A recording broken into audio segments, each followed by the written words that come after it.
What's up, guys? Welcome to episode 7 of the JnJReviews show, where every week we bring you guys the latest movie news, trailers, and a movie review. And this week we got a special episode where we're counting down for the third straight year our top 5 movies of the summer 2016. Jamin, how you feeling about this one?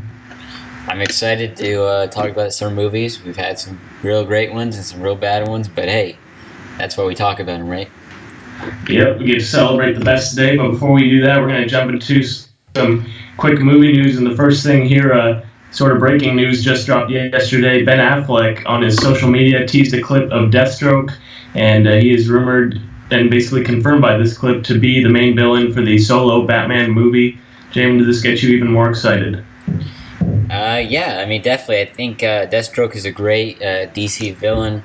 I remember him in the Arrow series. That was my favorite season of Arrow, believe it or not, with Deathstroke, because he was just such a cool villain. And so having him come, obviously, it's going to be a solo Batman movie, which is going to be even better.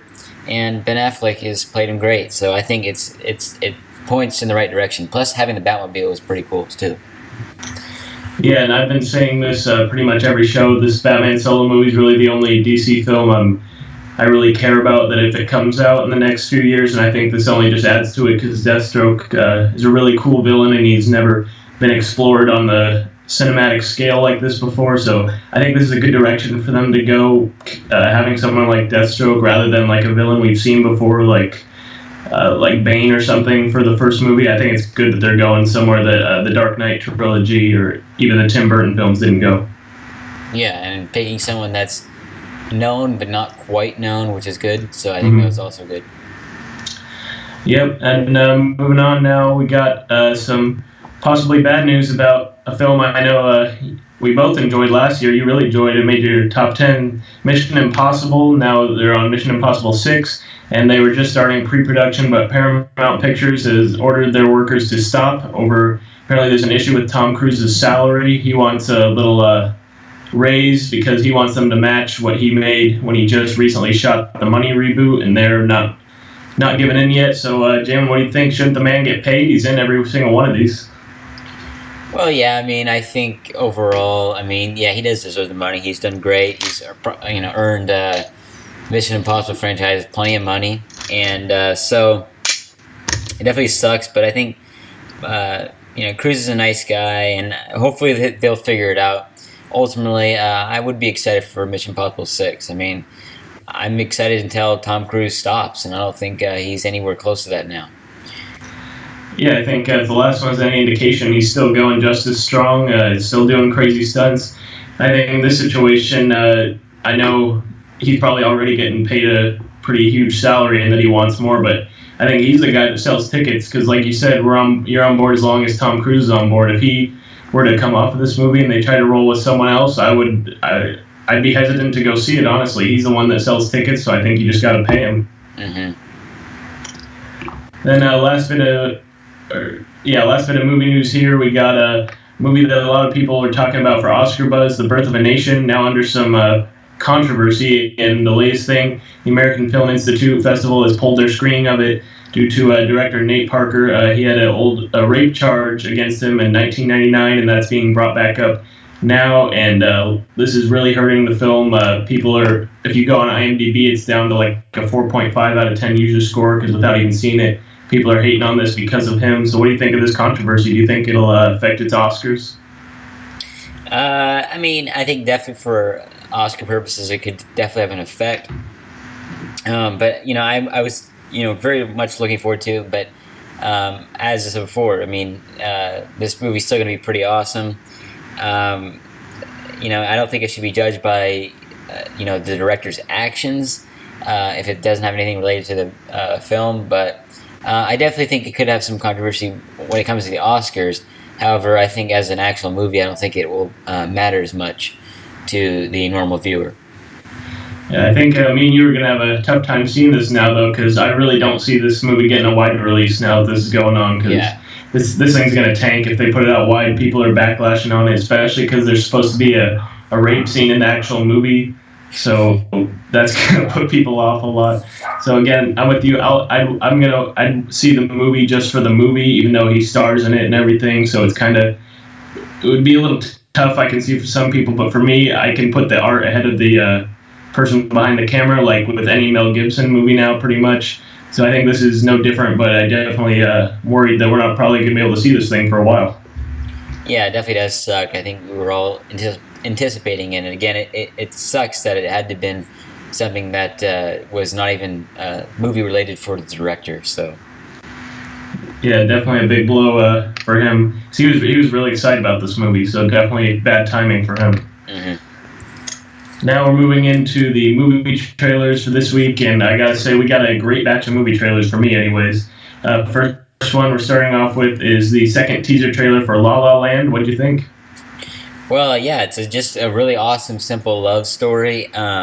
This is kind of this type of movies that Emma Stone just kind of nails these type of roles. Ryan Gosling's obviously great. So I mean, this looks to be just kind of a promising, simple movie that I think kind of is the recipe for success. Yeah, this is going to be like a musical, lots of songs, as in this trailer she's singing the whole time. I'm really not a fan of those types of movies, but I gotta say this is easily one of my most anticipated movies of the year, because the cinematography, it just looks so beautiful in this movie. And you got Emma Stone, like you said, and Ryan Gosling, great duo. They've worked together before in Crazy Stupid Love. I think this movie, I'm going in with extremely high expectations, because just from these trailers, the cast, how it looks, this just looks great to me. I love it. I don't need to see another trailer. I'm sold. I'll be there. Yeah, definitely. The next trailer we got is the first trailer for Lion, starring Dev Patel, and it tells the story of a young boy trying to reconnect with his family that he lost when he was young. I really hadn't heard anything going into this trailer. What about you? Yeah, same. I didn't really hear much about it. I ended up reading a little bit. I mean, not reading, but kind of just checking out what the plot line was. And yeah, I think that's really interesting. It's it talks about a Indian boy who it gets extremely far away from his family, and then is obviously pretty much adopted. And 25 years later, he goes and starts to look for his real family. I think it's a good concept, because I could only imagine if that happened to me. And you still want to have that connection with your original parents. And I thought it's another movie that looks really good in the cinematography aspect of it. So I think it definitely looks promising, and I think it looks pretty darn good. Yeah, this trailer, I was really happy with this trailer, because it looks like a easily relatable story that you can emotionally invest in, trying to find his parents. And I think this movie, Dev Patel, he's a rising star, really. He's been doing some small movies over the years, kind of building up, and I think this is his breakout role. I think this trailer did a nice job. I thought it was going to, I was worried they were going to show a bit too much, but I think they stopped at just the right time. It didn't show anything, so I hope the next trailer doesn't, show them, reuniting or something, because that's what I was scared we were going to get, honestly. But I'm happy with this trailer, and I think this movie made its way onto my radar. I'm looking forward to it. Yeah, definitely. And last trailer we got the first trailer for a movie that is my most anticipated movie for the rest of this year. That is Manchester by the Sea, the new Casey Affleck movie. And I didn't really read into the plot of this movie, because just from the director and Affleck, and I kind of read a quick summary of what it was about. I was into it. Very excited to see this trailer. How'd you like it? Yeah, I think it was just really kind of honestly epic in some ways. I think it looks definitely entertaining. I like Casey Affleck. And really, that's all I can really say. I think it looked interesting and fun. Yeah, I think this movie just looks awesome. It has that vibe that I'm looking for. It's got the heartfelt, it's got comedy, it's got drama. I think this is shaping up to be a heavy Oscar contender, at least definitely for Casey Affleck, because I think he's always been a solid actor, but he hasn't really, just like Dev Patel, he hasn't broken out yet. Everyone knows who he is, but he doesn't have that one role that he's really sunk his teeth into, and I think this one definitely looks like it. Yeah, it definitely could be it, and I think you make a good point there.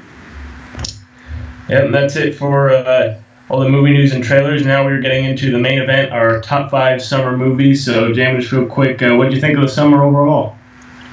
The summer movies, I think, was pretty solid. I didn't think this was like the ultimate summer of all time, But I think there's definitely some gems, some hidden gems, some movies that Definitely. obviously were anticipated to be good that turned out more like okay or not.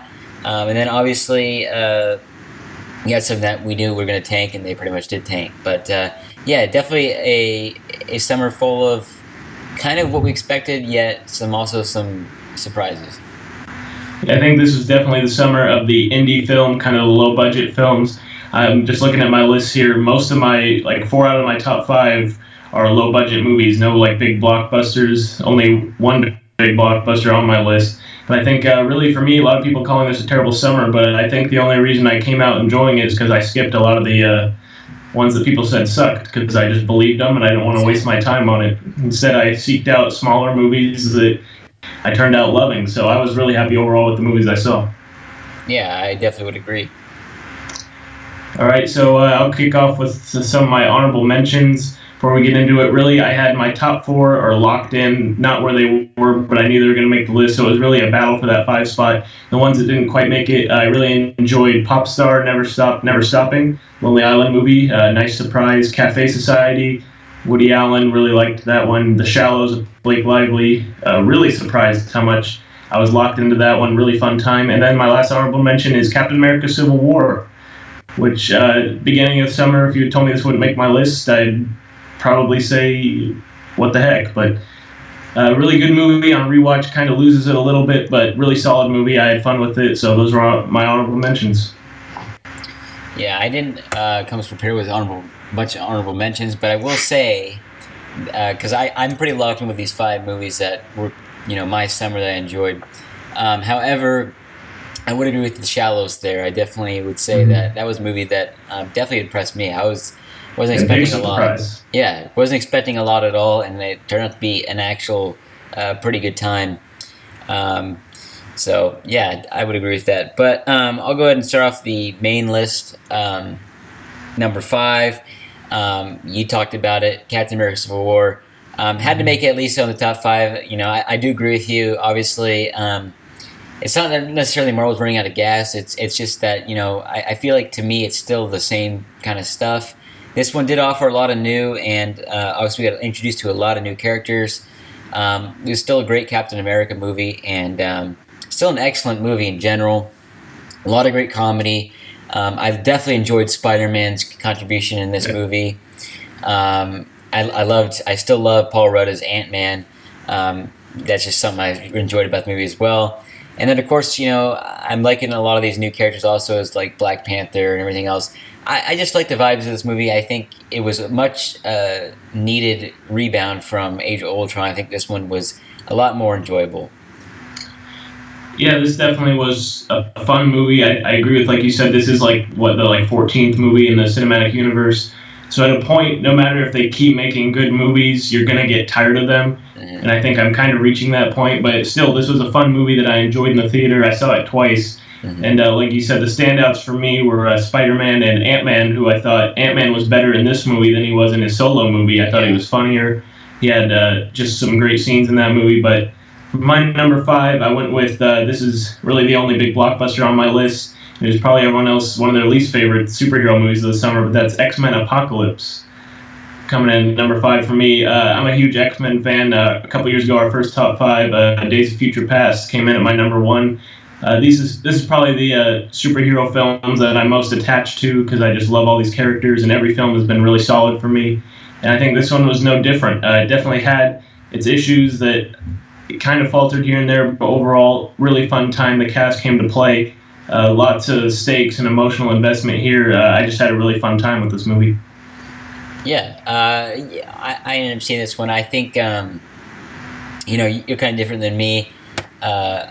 X-Men, I enjoy the movies, but they haven't always been the attaching superheroes, I guess you'd say, to me. But I did enjoy this movie. It could have maybe also made my honorable mentions. It was a good time. X-Men to me just hasn't always been my taste. I did really enjoy Days of Future Past. However, and I also think this one was good too, but not quite as Days of Future Past. So that's what I have to say about that one. Yeah. All right. So let's go ahead and go into number four. Number four, I had to go with Star Trek Beyond. Um, I like the Star Trek movies that were rebooted here with J.J. Abrams. Um, Obviously, he wasn't a pivotal part in this new one. However, this was probably the most authentic Star Trek movie we've ever seen in a long time. And so that's what was awesome.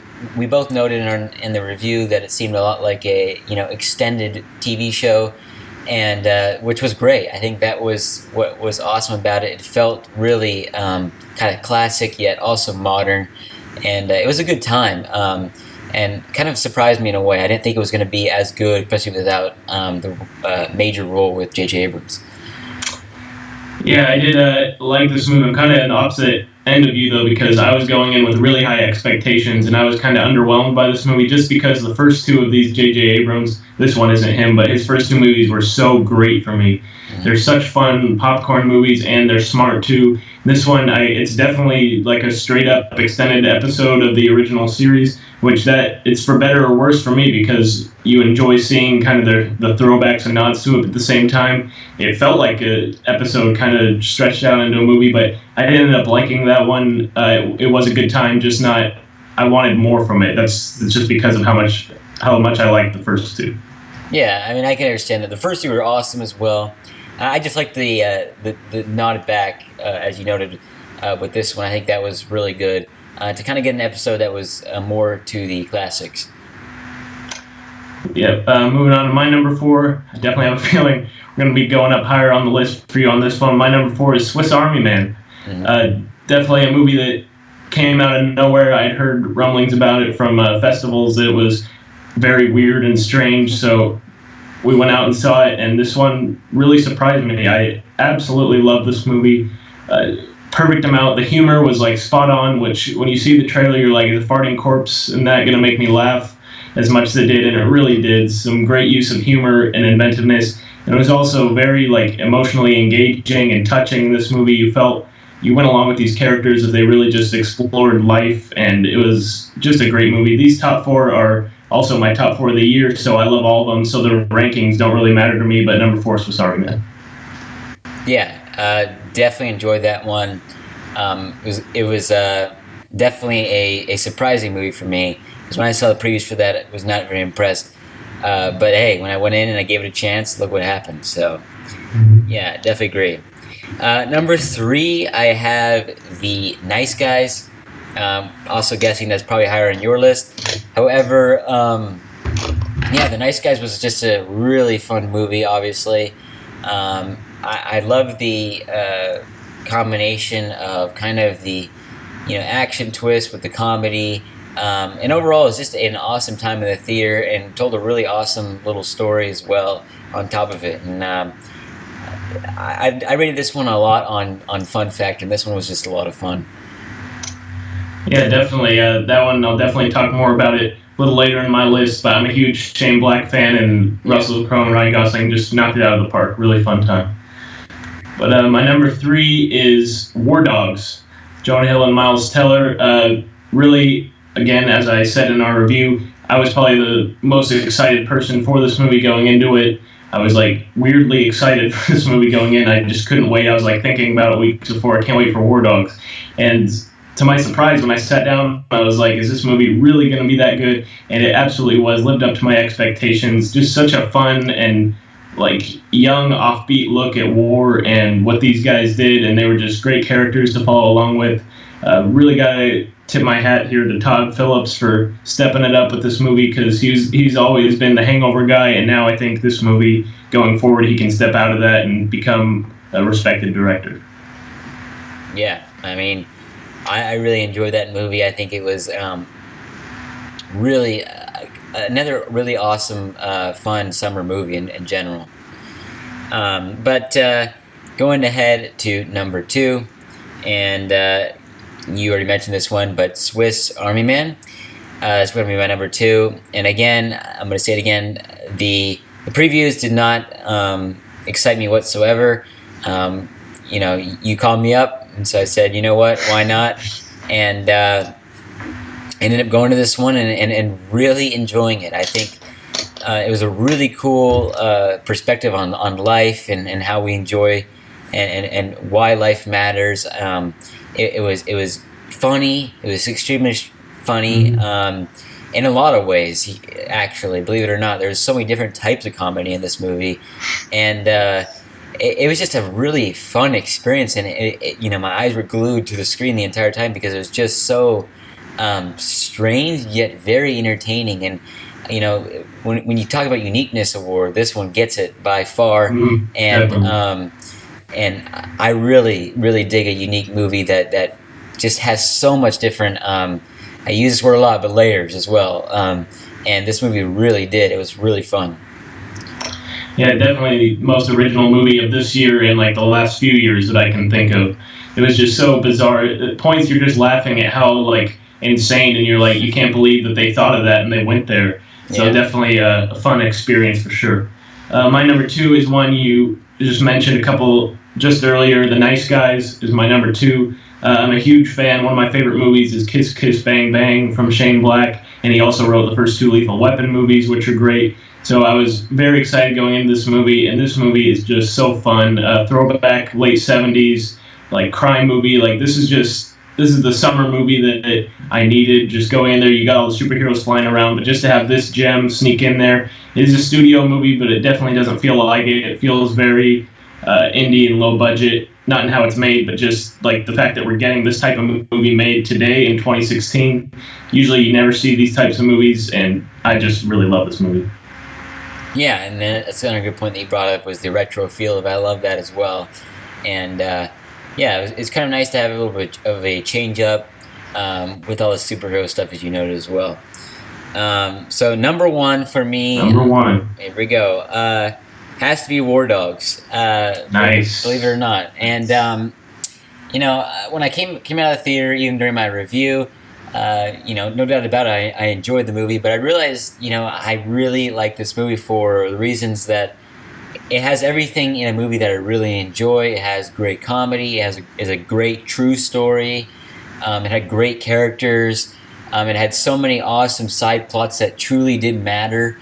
And of course, I already know this about the actors, but the two actors, main actors in this movie, had their best performances that I think I've ever seen them on the big screen, and so that was really really what did it. And plus, it was just a really fun, and it felt very summer-like in the movie aspect of it, and I just had a really awesome time, and was a little bit surprised as well. Going in with the previews, yes, I think it was going to be an awesome movie, but at the same time, I wasn't expecting what ended up actually being seen with my eyes in the theater, and it was awesome. Yeah, I'm really happy that's your number 1 because I really didn't know taking you to that movie. I thought I was going to be the only one enjoying it just because of my built-in fandom for those guys. Glad that hit your number 1. Again, really fun movie. I did see that movie a second time, and I can address, we said in our review, it felt like it dragged on a little time. Definitely, just like Swiss Army Man 2, didn't feel it the second time. I was locked in again, so definitely love that one. Now my number 1 is the movie I just saw a few days ago, and this just kind of happened out of the blue. I had heard about this movie, didn't know we were getting it. It was kind of in not our regular theaters.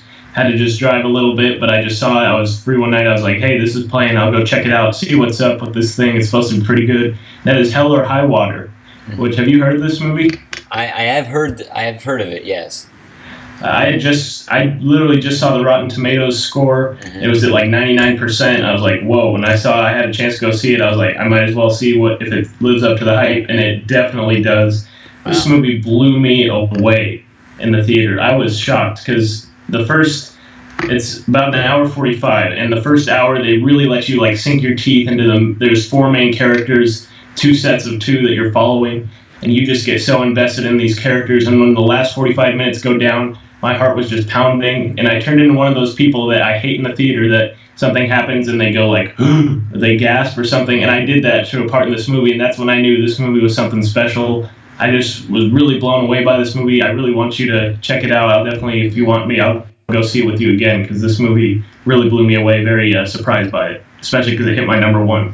Well, based on that, I mean, I know how much you hate the gasp in the theater, so Yeah, that drives me so nuts. that just proves that yeah, we'll definitely have to check that one out. That sounds awesome.